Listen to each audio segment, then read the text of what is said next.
Now that we've wrapped up our discussion of electric fields, we're going to start a very similar journey with magnetic fields, starting with the equivalent of Coulomb's law, which in this case is the Biot-Savart law, or I don't like to pronounce the letter T, law. So this is a little bit less intuitive than Coulomb's law. Coulomb's law was nice in that it kind of had its analogy. It's analogous to gravitational force in a way. The Biot-Savart law is a little bit trickier because it involves a cross product, and instead of charges, we're dealing with currents. Let's start with looking at what the equation looks like, and then we'll do our comparison.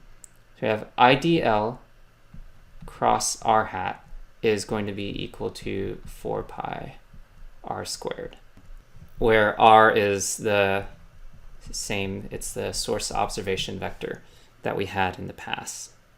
And so let's take a look at what this means physically. So remember in Coulomb's law, we had a charge, and the charge would radiate, or the electric field would create the charge. Or if you look at the electric field lines as arrows, then a charge is basically an arrow generator. In magnetic fields, if we look at the Biot-Savart law, our unit of arrow generator is no longer a charge but a current. And in this expression here, we're talking about the smallest, in the equivalent of a point charge, is now a current segment. So we have a current, and it's multiplied by a very, very short length, dl. And what that does is if you're sitting over here and you have a little magnetic field meter, this is going to be your source observer vector. Actually, let's use a different color for that. Just really use up all the colors that we have. So this is going to be our source observer vector, and you're going to experience a magnetic field that's going in the direction, that's the cross product of L and R.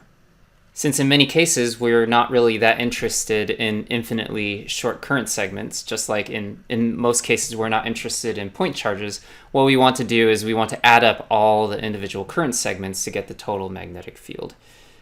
And so the overall expression for the magnetic field, if we add up all the individual lengths that we have, what would the total length, what kind of integral would you use?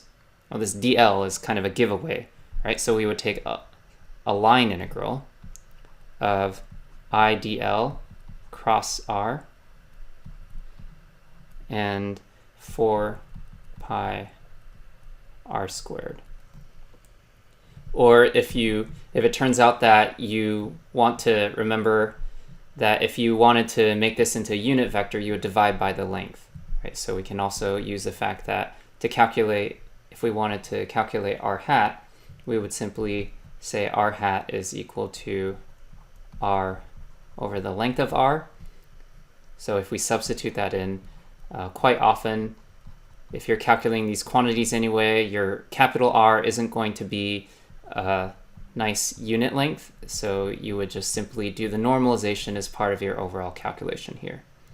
And this is the basic form. As you can see, there's a lot of similarities with Coulomb's law. You still have the 4 pi factor on the bottom. It's some product, it's some relationship with your unit.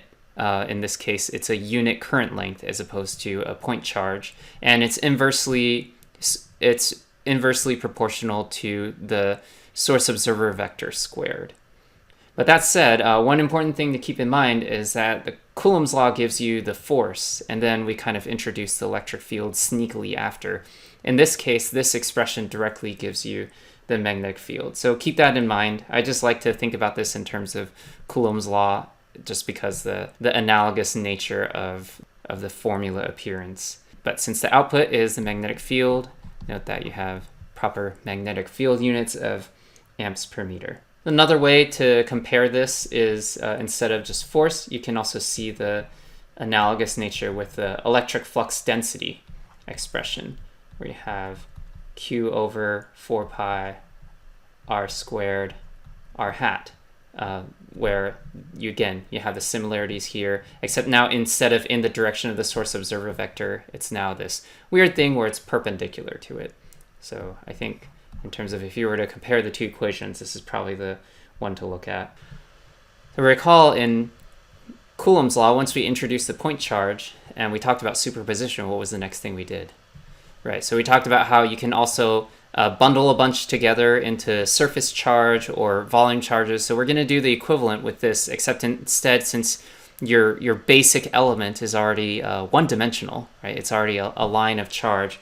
There are fewer ways to do this, but one immediate way is you can have a surface charge density, where you bundle a bunch of these sheet charges together. So if I were to view this as a really thin wire, you can kind of picture how you might have a bunch of these individual wires bundled together into a sheet. In this case, we use the letter K to denote the sheet current. And if you bundle a bunch of these sheet currents together, then you end up having a full-on two-dimensional cross-section like a wire, right? So if you bundle a bunch of sheet current densities together so that you're going in 2 dimensions this way and this way, what do you end up getting? This is actually something we've seen before, right? If you bundle a bunch of wires together in 2 dimensions, now you just have this volume of current going this way with this 2-dimensional cross-section. That's actually a capital letter we've seen already, right? It's the letter J. So this is amps per meter, where that's if you expand in this direction, right? And then if you expand in this direction and this direction, you get the current density as we've been describing before, and that has a unit of amps per meter square. So now that we've introduced this, you can also write a similar expression for a sheet current, where the magnetic field K cross R 4 pi r squared, but now you're taking that with integrating that across a surface instead of just a line integral. And then similarly, if you're doing it with a current density, you would just add an extra dimension. So this is still a unit vector, 4 pi r squared dv.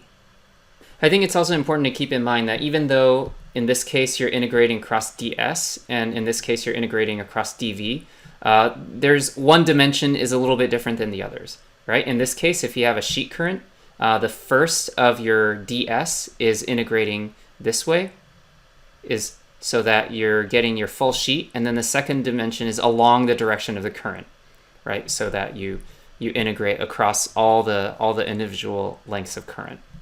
Same thing here. Even though we're doing a volume integral, I think conceptually it's still important to note that the first two is related to the cross-section that gives you the total I. And then the third one is the dl, where you integrate along the direction of the current. So keep that in mind with this ds and dv. It gets a little bit confusing, as well as magnetic fields in general. I recognize that it's a little bit less intuitive than electric fields, but thankfully now that we've had some practice with electric fields, hopefully the step to magnetic fields will be a little bit more straightforward. Kind of like now that you know how to drive, then we introduce the stick shift, as opposed to just getting you to drive a manual before you know how to drive a car. The last thing that is good to know is to just know what the magnetic field looks like for our most basic element. So know that the current for a wire gives a magnetic field that looks like this. If you have just a current in the z direction, so let's just stick with this. So I just have an infinitely thin wire and the current's just running this way. Then the resulting magnetic field that I get is going to end up having a circular magnetic field like this, where the where the farther you are from the wire, the weaker the energy is. And the direction of the flow, in this case, if you sit up here and look down in the negative z direction, you can see that it's counterclockwise. The way that you get this is to point your thumb in the direction of the current and curl your fingers of your right hand, because as a lefty, we would have to continue to recognize the fact that we're in a right-hand dominated society. In the case of how we define current in terms of the movement of positive charge, it works out for those righties this time. But you hold your thumb in the direction of the current movement and curl your hands, and that gives you the radial direction that the magnetic fields will be. And if we were to describe that in equation form, for a basic current carrying wire of current I, the magnetic field is going to be the current over 2 pi rho in the phi direction. So it's the current divided by a factor of 2 pi. It's in the phi direction, but note that it's inversely proportional to the distance to the wire. So not the distance squared, but just the distance. And the reason I'm bringing this up is that it's a good basic element, right? Usually when you have a current, you can break it down. The most basic element is just an infinitely thin straight wire. And so this is the magnetic field you get. If you take this basic element and use superposition, it can give you some intuition into what the solution to different situations are. So to review the key concepts, we have the Biot-Savart Law, and we also continue to remember that in many cases in French, the T is silent, as is doubly emphasized in this case. It is equivalent. It looks a lot like Coulomb's law, and you can also equate it to the equation for the electric flux density. But the main change is that it's not in the direction of the source observer vector. It's actually the cross product of the current. So your basic element now is a current carrying length segment instead of a point charge. It's a cross product between that current segment and the source observer vector. So the direction is going to be perpendicular to the vector of the thing that's causing it, which is a little bit harder to intuit compared to electric fields. We have the basic expression for how you would use this to calculate the magnetic field due to sheet current, and we also look in this case if you just have a non-infinitely thin wire geometry, you kind of, the old friend of the current density resurfaces. And also for a current carrying wire, we introduced just the intuition that if you just have a ho-hum, very plain current carrying infinitely thin wire of current I, the magnetic field will be perpendicular to the direction that and just surround it, spiral around it, so it'll just run around the current in a direction dictated by the right-hand rule. And so in this case, if this is in the z direction, it'll be in the phi direction, and it's inversely proportional to the distance.